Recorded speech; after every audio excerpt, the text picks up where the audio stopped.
Amigas, amigos, bienvenidos a TVC Noticias Ambientales. Gracias por acompañarnos. ¿Cómo les va la vida? ¿Con qué otros nombres conocen a los colibríes, a los chupamirtos? Esta es su oportunidad para que nos cuenten con qué otro nombre lo conocen o si saben alguna leyenda. Comuníquense con nosotros a través de las redes sociales en Facebook y en Twitter. Nuestra especialista nos va a platicar todo sobre esta especie. Comenzamos. Exótica belleza. Año con año el Jardín Botánico de Nueva York exhibe más de 3,000 tipos diferentes de orquídeas. Miles de personas en Querétaro esperan el inicio de la primavera. Rehabilitada. Un águila imperial fue encontrada herida en el desierto del sur de Israel.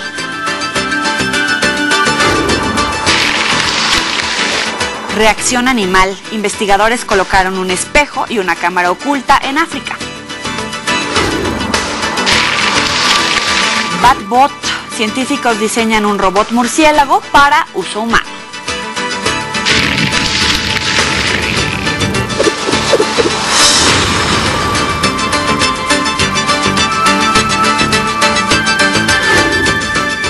El programa con este video que muestra cómo se forman cristales de hielo en una burbuja de jabón en temperaturas extremas de 30 grados bajo cero. Estas imágenes fueron grabadas en una región en el norte de Suecia, cerca del Círculo Polar Ártico. Vamos a verlo.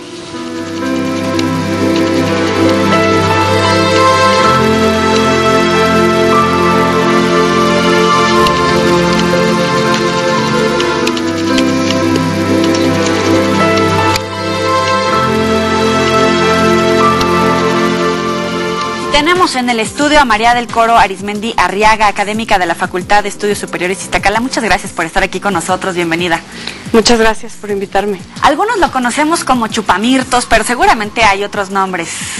¿Cuáles son? Bueno, hay muchos nombres comunes, incluso en lenguas indígenas de los colibríes en México y en el mundo. Chupamirtos, chuparrosas también les dicen en algunos otros lados. Colibríes. Y hay algunas leyendas interesantes vinculadas a la cultura mexicana.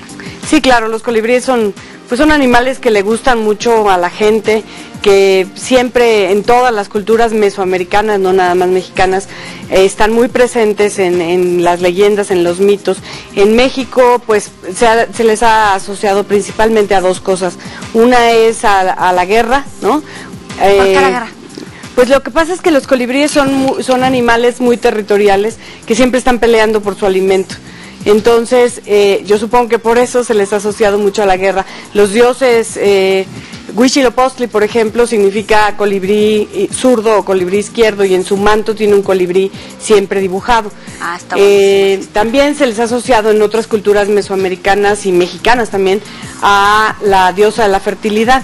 Y esto es por la función que ellos tienen en la naturaleza al polinizar a las plantas, que esto es hacer la reproducción sexual de las plantas con flor. Entonces por eso se les ha asociado con la diosa de la fertilidad, y de ahí ha venido muchas de estas leyendas que asocian a los colibríes con la buena suerte o con el amor, ¿no? Con la buena suerte en el amor que ellos dan, ¿no? Por estar asociados con esta función ecológica de la reproducción de las plantas. Sí, definitivamente siempre está asociado con la buena suerte, pero también cumple una función muy importante y desempeñan un papel muy importante. Ahorita vamos a seguir platicando de esto con usted, doctora. Por el momento acompáñenme a ver este manto de color amarillo brillante de las flores de mostaza que se extiende por los amplios campos de Pakistán desde finales de febrero, anunciando la llegada de la primavera. La familia de la mostaza incluye variedades en color blanco, negro y marrón, que se encuentran en varias partes del mundo. La mostaza blanca crece en África, Oriente Medio y las regiones del Mediterráneo, mientras que la mostaza marrón, conocida como mostaza de la India, se originó en las montañas del Himalaya y se cultiva comercialmente en los países de Estados Unidos, Reino Unido, Dinamarca y Canadá. La mostaza negra crece en países como Chile y algunas partes de Estados Unidos y Argentina. Los miles de campos de mostaza que se extienden a través de las aldeas de Punjab, en Pakistán, son una alegría para la vista. Nuestros corazones se tranquilizan al ver estas flores amarillas y el paisaje es hermoso. Disfrutamos de la belleza del paisaje, nos hace muy felices. La planta de la mostaza se siembra en más de 200,000 hectáreas en la mayoría de las provincias de Pakistán. En enero las plantas brotan y en cuestión de semanas los arbustos gruesos empiezan a producir racimos de flores. La temporada de flor de mostaza, también conocida como basán, es objeto de una gran cantidad de poesía romántica en urdu, hindi y sánscrito, y los campos donde se encuentra son lugar de celebración de cantos y bailes. Dejando a un lado los impresionantes campos amarillos, hay que reconocer además que la mostaza le da un gran sabor a la comida y ha sido utilizada con fines medicinales desde hace más de 3,000 años, desde China hasta Europa y luego en el resto del mundo. TVCN, Ana Luisa Ruiz. Sigamos platicando de los colibríes. ¿Cuál es la importancia de esta especie? Bueno, en realidad es un grupo de especies y todos los colibríes viven en América. Y en América son polinizadores importantes de las plantas. Esto significa, las plantas, como ustedes saben, pues no se mueven. Y entonces, para poder hacer su reproducción sexual, lo que tienen que hacer es encontrar una manera de que los gametos masculinos y femeninos se junten. Entonces, el colibrí lo que hace es llegar a las flores, alimentarse del néctar que la planta está produciendo para atraerlos a que hagan esta función, y cuando meten su pico para sacar el néctar, se les pega en la cabeza o en la garganta el polen de las plantas, que es el gameto masculino. Lo llevan cuando visitan a la siguiente flor, tocan las partes femeninas de la flor y este polen se pega ahí y se hace la reproducción sexual. Mediante esta reproducción sexual las plantas pueden producir frutos. Muchos de los frutos que nos comemos todos los días requieren que exista un polinizador que haga esta función, dado que las plantas no pueden moverse y no podrían hacer que sus gametos se juntaran si no hubiera un agente biológico fuera del sistema. Oiga, doctora, dice que viven en América. En América. Y ustedes aquí en la FES Iztacala les crearon un hogar. Sí. Nosotros lo que intentamos hacer y lo que se ha intentado hacer en otras partes de Norteamérica es, dado que las ciudades son ambientes hostiles para la fauna, ¿no? Porque hemos acabado con muchas de las plantas que ellos utilizan. Si nosotros intentamos, como seres humanos, intentamos crear el hábitat correcto, el hábitat adecuado para que estas especies vivan, las podemos atraer a nuestros jardines. Y esa es la mejor manera de tenerlos cerca y de que nos den buena suerte, como dicen las culturas ancestrales, ¿no? Este ejercicio ya se había hecho en Estados Unidos. Sí, esto es parte, el hacer jardines para colibríes y para polinizadores en general es parte de una iniciativa que existe en Estados Unidos y Canadá para proteger a los polinizadores de todo el continente. El primer jardín que se hizo en la Casa Blanca en Estados Unidos, y se han hecho ahora muchos en muchas modalidades, ¿no? Empezando con eso, desde jardines como el nuestro, que es un jardín, digamos, cerrado, donde están las plantas y pueden llegar los colibríes, hasta en Estados Unidos y Canadá, corredores en las carreteras, por ejemplo, para que los animales usen estos lugares para poder moverse de un lado a otro. ¿Qué flores son las que tienen en este jardín? ¿Rojas? Pero sí, ¿cuáles? En general son flores rojas que tengan forma como de tubo, porque por eso el colibrí tiene un pico muy largo para poder llegar al fondo del tubo y extraer el néctar. Y con eso aseguramos que lleguen los colibríes y no lleguen otros animales que podrían estar también asociados a nuestro jardín. ¿Cómo detectan ellos el color rojo? Los colibríes ven más o menos como nosotros, y el color rojo siempre es muy llamativo para nosotros. En cualquier lado que vemos algo rojo, nosotros nos llama la atención, igual ven ellos. Entonces rojo, naranja, morado, igual que uno vería un ambiente natural, más o menos. Vamos a hacer una pequeña pausa, y ya que estamos hablando de estos jardines, vamos a conocer el Jardín Botánico de Nueva York, que ya se transformó en un paraíso de color. Se trata de la Feria Anual de la Orquídea, que se realiza año con año en el Jardín Botánico de Nueva York, donde se exhiben más de 3,000 tipos diferentes de orquídeas, dando un total de 7,000 flores, muchas de ellas de exótica belleza. Espero que las personas disfruten la belleza de estas flores, que aprendan sobre las diversas familias de orquídeas y la importancia de su conservación, la importancia de la naturaleza y los bosques. La exposición cuenta con las más raras especies, aunque algunas de las más coloridas son híbridos desarrollados por el hombre. Hay de todos tamaños, formas y colores, son extremadamente exóticas. Estas flores crecen de forma silvestre en todos los continentes, excepto en la Antártida. Sin embargo, su existencia está amenazada por la deforestación y el tráfico de flora. Los expertos indican que estas flores necesitan constante mantenimiento y cuidados, ya que aparte de hermosas, son muy delicadas. Trabajamos todos los días para asegurarnos que las orquídeas sean atendidas para que estén en la cima de su perfección. En esta exposición, los visitantes disfrutan de un espectáculo multicolor, además de aprender acerca de las plantas y de los lugares de donde provienen. La Feria Anual de la Orquídea permanecerá abierta al público en el Jardín Botánico de Nueva York hasta el mes de abril. TVCN, Alberto Cano. Estamos platicando de la creación del primer jardín artificial para colibríes aquí en la FES Iztacala, en el Distrito Federal, con la doctora María del Coro Arizmendi Arriaga, académica de esta institución, y hablábamos acerca de cómo alimentar a estos animales. Mucha gente tenemos la costumbre de poner el típico frasquito de color rojo o incluso cualquier envase con agua y azúcar. ¿Esto es bueno? Pues miren, en las ciudades, si nosotros usamos estos bebederos artificiales, pues le estamos proveyendo a los colibríes de alimentación, ¿no? Para los colibríes no es malo. Lo único es que tenemos que tener cuidado con los bebederos. Si nosotros ponemos los frasquitos y se nos olvidan un mes y se llenan de hongos, pues los colibríes están comiendo los hongos. Y eso no es bueno para ellos. Otra cosa que hay que tener cuidado, el agua que se le pone a estos bebederos tiene que ser agua con azúcar de mesa. Se puede usar miel, pero a los colibríes le hace mejor que sea agua con azúcar de mesa normal. Y la otra es que los colibríes son atraídos por el color rojo. Entonces todas estas botellas son como rojas para que vengan más pronto. Pero resulta que mucha gente lo que hace es pintar el néctar o comprar néctar que ya venden de color rojo. Y eso es, yo siempre les digo, es como alimentar niños con limonada de color roja. A lo mejor el primer día es divertido, pero seguramente le va a hacer daño al niño comer con pintura. Entonces lo que hay que hacer es dejarlo del color normal y pintar el bebedero. Si les gusta rojo, pues píntenlo por fuera, por donde quieran, pero que no sea el néctar, porque si no los colibríes, toda esa pintura la tienen que excretar y son animalitos muy chiquitos, pesan 3 gramos. Les cuesta mucho trabajo este asunto. ¿No se rompe este ciclo de estar polinizando y llevando si nosotros les ponemos azúcar en los bebederos? Desde luego que sí. Lo que pasa es que en las ciudades pues ya no hay que polinizar, ya no hay hábitat. Si ustedes a mí me preguntan, en los parques de alrededor de la Ciudad de México ponemos bebederos, yo les digo que no, mejor plantas. Y es mucho mejor poner plantas que bebederos, pero entiendo bien que hay algunas personas que si viven en un departamento pues no pueden tener un gran jardín. Una maceta con flores los va a traer igual que un bebedero. Y es más fácil para nosotros porque no hay que limpiar el bebedero ni hacerse cargo de todo. Exactamente, ya le dio al clavo. Sí. Vamos a hacer una pequeña pausa con la información porque ya está todo listo para el programa de equinoccio de primavera en los centros ceremoniales en el estado de Querétaro y se esperan que acudan más de 35,000 personas. No tiren su basura, por favor.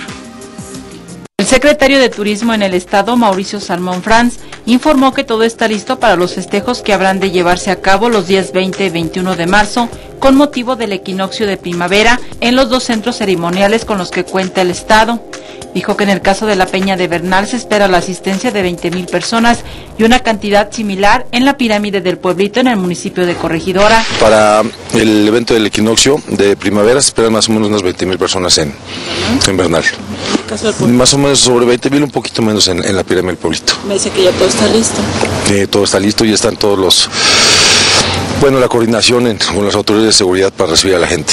En otro tema, Salmón Franz informó que para el 2013 la dependencia a su cargo tiene proyectado destinar 35 millones de pesos para las campañas de promoción del Estado que incluyen la local, nacional e internacional. Comentó que las campañas, junto con el incremento de vuelos a distintos puntos de la República, ha logrado aumentar la llegada de turistas al Estado en 200,000 más en un año a otro, considerando que mientras en el 2011 se alcanzó 1.300.000 visitantes, el año pasado se cerró con poco más de 1.500.000. Edith Parra, Querétaro, Visión 10 Noticias.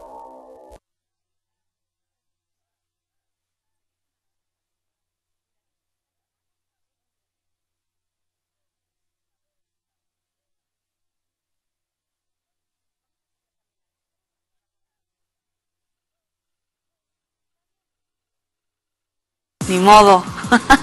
Si ustedes también tienen algo que compartir, pónganse en contacto a través de las redes sociales, en Facebook, en Twitter. En ambas aparezco como Yoeli Ramírez. Ojalá puedan comunicarse con nosotros y mándenos todas sus preguntas, las leyendas que ustedes conocen de los colibríes, o si quieren platicar algo con nosotros, comuníquense. Ya volvemos.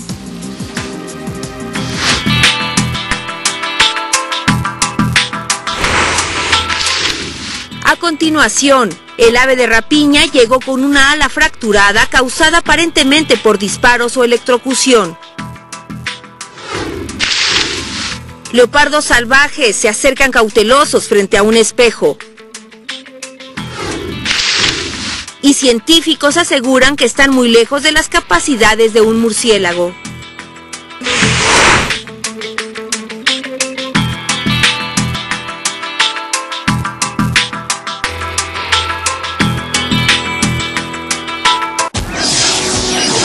El futuro no podemos saberlo, pero sí podemos conocer qué dicen los astros acerca de cómo debemos enfrentar nuestro presente para construir un mejor futuro. Y los que tengan muchos planetas en la casa 2 es las finanzas, ahí está el dinero. En este caso, para esta semana, tenemos a Marte, el movimiento, finanzas, los Aries y demás. Porque tú eres parte del universo. Complot, enemigos ocultos o conspiraciones o configuraciones de no sabemos en las relaciones de trabajo.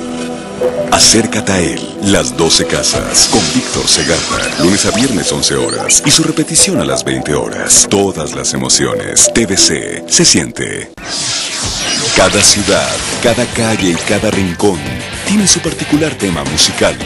Y estoy hablando, por supuesto, de Chabela Vargas, que aunque ella nació en Costa Rica, en realidad es considerada más mexicana que la mayoría de nosotros. El rey del bolero ranchero. Así se le conoce a Javier Solís, que es un hombre que definitivamente nació para cantar.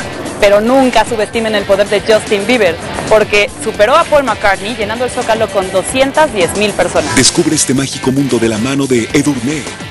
Playlist, lunes a viernes 14 horas y su repetición a las 19:30 horas. Todas las emociones, TVC, se siente. Tú quieres cocinar sano y nosotros tenemos a la persona indicada para compartir contigo secretos culinarios rápidos y deliciosos. Bueno, vamos a agregar ahora sí el pimiento y vamos a dejar que dore un poquito. Quesito, y ahora sí vamos a poner otra capa de tamal. Vamos a dejar que suelte un poquito el jitomate su sabor. Cocina con... Pero aparte el pasito tiene que ser con el jugo. Dore en Sazonarte, lunes a viernes 10 horas y su repetición a las 16:30 horas. Todas las emociones, TVC, se siente. Gracias por seguir con nosotros. Estamos platicando acerca de la creación del primer jardín exprofeso para los colibríes aquí en el Distrito Federal, en la FES Iztacala, y por eso está con nosotros María del Coro Arizmendi Arreaga, académica de esta institución. ¿Cuáles son los tipos, las variedades de colibríes? Bueno, en México tenemos 57 especies, hay 330 especies en América. Entonces, bueno, tenemos un buen número de especies de colibríes. Todos los colibríes se caracterizan porque son muy homogéneos, es decir, se parecen mucho los unos a los otros. ¿Usted los identifica a todos? Sí, claro. A ver, ahí tenemos algunos, a lo mejor nos puede... Sí, bueno, en los bebederos se pueden ver bastantes especies. A le dice, este es un Eugenes fulgens, es un colibrí grandote. Hay diferencias en tamaños entre los colibríes, hay unos muy grandes, otros muy chicos, otros que tienen el piquito muy grande, muy chico. ¿El pico ancho? No muy ancho, todos tienen el pico delgadito. Ajá. Y bueno, sí se concentran mucho en los bebederos de colibríes. ¿El zumbador rufo cuál es? Bueno, aquí apunté algunos. El colibrí de garganta roja. Ajá. Zumbador rufo. Que es un colibrí migratorio que se llama Selasphorus rufus, la especie en latín, digamos. Ajá. Este colibrí migra desde prácticamente a Canadá, Alaska, hasta México a pasar el invierno. Allá se reproducen. Es un colibrí muy bonito porque pues es rufo, tiene color canela, digamos, en la garganta. Y este colibrí, la peculiaridad que tiene es que pesa como 3 gramos, más o menos, 3.3 gramos, es chiquito. Y migra pone sus nidos en Alaska y en el norte de Canadá, y viene a México a pasar el invierno. Y estos son como 4.500 kilómetros de vuelo, pero pesa 3 gramos. Entonces realmente es se le conoce como el ave que más, por su tamaño, más larga distancia puede migrar. Uh-huh. Y la migración pues es un proceso complicado. Estos colibríes en general, por ejemplo, las aves grandes que migran, los patos, las águilas, acumulan mucha grasa antes de migrar y con esa grasa mantienen su metabolismo hasta que llegan a los sitios de migración. Los colibríes no pueden acumular grasa porque pesan 3 gramos. Cualquier grasa que acumulen no podrían volar. Entonces lo que hacen es migrar como haciendo saltitos. O sea, van a un sitio, comen, acumulan un poco de grasa y migran, se mueven a otro sitio, están unas 2 semanas, acumulan grasa y así lo van haciendo. Entonces son migraciones como más largas en el tiempo, pero recorren 4.500 kilómetros. ¡Wow! ¡Qué envidia! Vámonos a otras cosas. Una joven águila imperial oriental que casi perdió su ala pronto volverá a la naturaleza después de recibir rehabilitación y capacitación para volar hacia un nuevo zoológico israelí. El ave de rapiña, también conocido como águila heliaca, fue encontrada herida en el desierto del sur de Israel y llevado al hospital de animales del zoológico del Ramat Gan Safari Park con un ala fracturada, una lesión causada aparentemente por disparos o electrocución, después de una operación complicada en la que un clavo de platino se insertó en su ala e intensos tratamientos de fisioterapia. El ave se recuperó, pero aún no podía usar sus alas debido al largo periodo de hospitalización. Fue entonces cuando el zoológico decidió solicitar la asistencia de expertos de la cetrería, como Eyal Lifsist, quien explicó cómo este antiguo arte que se utilizó en el pasado para la caza ayudó al proceso de curación del águila. Ella se operó hace 2 meses aproximadamente y desde entonces se encuentra en rehabilitación, por lo que perdió muchos de sus músculos. Así que lo que hacemos ahora aquí es usar viejos métodos de cetrería, de cientos de miles de años para entrenarla y para recuperar sus músculos. El águila ha llevado su terapia de cetrería todos los días y si todo marcha según lo previsto, volverá a su hábitat natural, en el desierto de Israel, en aproximadamente 2 semanas. El águila heliaca se reproduce principalmente en Europa del Este y Asia. La especie está clasificada como vulnerable debido a su pequeña población mundial y la probabilidad de decesos continuos, principalmente como resultado de la pérdida y degradación del hábitat, además de la caza ilegal. TVCN, Ana Luisa Ruiz. Si ustedes son de los que creen en estos amuletos de la buena suerte, qué mejor que cuidar la vida de un colibrí. ¿Cómo lo podemos hacer aquí, en nuestro país? Bueno, sí, hay muchas tradiciones, ¿no? Que dicen que, incluso he visto gente que vende a los colibríes disecados para ponerlos en la camisa de los muchachos, para que tengan muchas novias.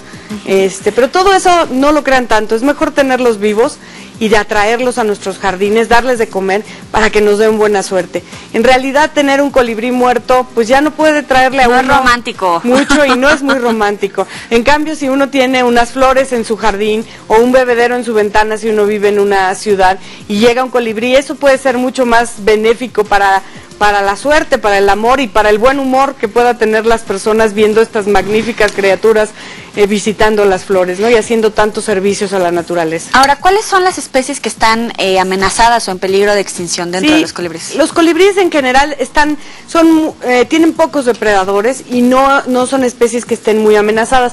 Como en los años 20 se les colectó mucho, porque en Europa les gustaban a las señoras, les gustaban mucho los sombreros con plumas de colibrí, y para hacer un sombrero pues se necesitaban muchos colibríes. Pero afortunadamente todo esto ya está prohibido y no se pueden matar colibríes para hacer sombreros. Ahora tenemos algunas especies en México, tenemos alrededor de 4 que están catalogadas como amenazadas, pero están catalogadas como amenazadas porque el hábitat donde ellos viven naturalmente es muy chiquito. Por ejemplo, tenemos un colibrí que tiene una cresta, además muy bonita, que solamente vive en las montañas de Guerrero y tiene un rango como de 48 kilómetros cuadrados donde vive. ¿Cómo se llama? Lophornis brachylopha es el nombre científico de este colibrí. Es un colibrí chiquito, pesa como 2.5 gramos, tiene una cresta muy bonita y solamente vive en este pedacito. Si nos acabamos ese pedacito de México, ya no va a haber en ningún otro lado y se va a extinguir.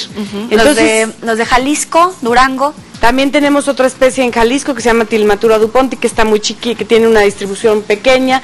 Y bueno, tenemos como otras 2 o 3 que tienen distribuciones pequeñas y esas hay que cuidarles su hábitat para que no se extingan, ¿no? Muy bien, muchas gracias, doctora, por esta información. Vámonos a una nota más. Vamos a ver las reacciones de los leopardos frente a un espejo que colocaron en su hábitat. Con el fin de grabar las reacciones de los animales salvajes, viendo su propia imagen, investigadores colocaron un espejo y una cámara oculta en Gabón, África. Vea cómo estos leopardos salvajes primero se acercan cautelosos, tal vez no conscientes de que se trata de ellos mismos. Incluso cuando uno de ellos llega con su compañero, pega un enorme salto. Vaya susto.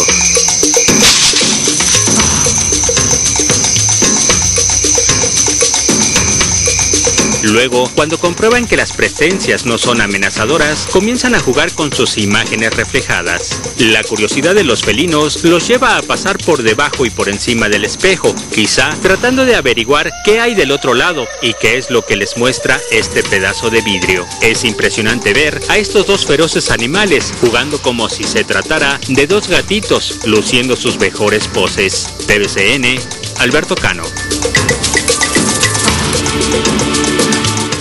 Ya casi se nos acaba el tiempo, pero a ver, preguntas del fuero común. ¿Cómo distinguir al macho de la hembra?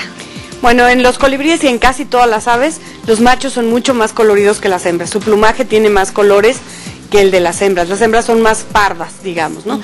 Y no hay algunas especies donde no se pueden distinguir, pero en general esa es la diferencia. El macho tiene la garganta muy azul o la garganta muy roja o tiene una cresta muy pronunciada, etcétera. No es que sean más bonitos los machos que las hembras, simplemente es que es para que las hembras los disfrutemos en esa forma. Deberían de aprender, caray. Oye, ¿y cuántos huevos llegan a poner? Los colibríes, toda la familia ponen solamente 2 huevos en unos niditos muy chiquitos en forma de copa, muy bien hechos, los pegan con tela de araña, o sea, ellos colectan el material vegetal, hacen el nido, hacen la copita y luego van pegando con tela de araña para que quede muy compacto. Y lo adornan con líquenes, con musgos que colectan en el bosque. Entonces quedan muy bien hechos los nidos, muy chiquititos, pero muy bien hechos. ¿Y cuánto tiempo llegan a vivir? Llegan a vivir 9, 10 años. Se ha visto algunos más viejos, pero siempre asociados con bebederos, por ejemplo, que no se van, que ya no migran. Y entonces sí han detectado en Estados Unidos algunos que tienen 14 años, 13 años, pero el promedio son 9, 8 años, que también son muchos para un animal de 3 gramos. Claro. ¿Algo que nos quiera agregar que no le haya preguntado? Bueno, creo que es muy importante que en las ciudades empecemos a hacer este tipo de esfuerzos, como el que estamos haciendo en la UNAM, para tener estos jardines. Ya vamos a hacer otros jardines en la UNAM, vamos a hacer uno en el posgrado, en la unidad de posgrado, que es un edificio nuevo que estamos estrenando, y queremos hacer unos jardines de colibríes para que todos nuestros estudiantes puedan disfrutar de estas maravillosas criaturas. Doctora María del Coro Arizmendi Arriaga, muchas gracias por estar aquí con nosotros. Muchas gracias a ustedes por invitarme. Y vámonos a la última. Un robot volador con membranas en las alas, similar a un murciélago, es el nuevo invento de un grupo de investigadores estadounidenses de la Universidad de Brown, y su objetivo es que vuele. El desarrollo del robot, que por ahora solo es capaz de despegar, está en su etapa de pruebas aerodinámicas y tiene como objetivo evitar el uso de propulsores. El modelo de este robot, llamado Batbot, es de 20 centímetros de largo y tiene huesos de plástico, creados con una impresora 3D, conservando las proporciones que tienen los murciélagos reales. Su piel es de silicona y cuenta con articulaciones creadas con pequeños motores que funcionan como tendones. Según los investigadores, las capacidades de su invento están por ahora muy lejos de las capacidades de un murciélago real, porque el robot realiza los movimientos suficientes para elevarse en el aire, pero no puede hacer maniobras ni girar. Según explicó el investigador Joseph Ballman, las alas del murciélago representan un gran interés cuando se trata de construir microvehículos aéreos o pequeños robots voladores que puedan ser enviados a lugares que son demasiado pequeños o inseguros para las personas. TVCN, Ana Luisa Ruiz. Todos dicen que se conocen como Chupamirtos, Chupaflor, Rob Higuera, Pat PB, Osvaldo León, Brenda Vázquez, Parachute, Isabel Hernández, gracias por la leyenda, Yulisa Gómez, María Clara, muchas gracias a todos los que se comunicaron con nosotros. Por favor, síganos escribiendo, pásenla bien.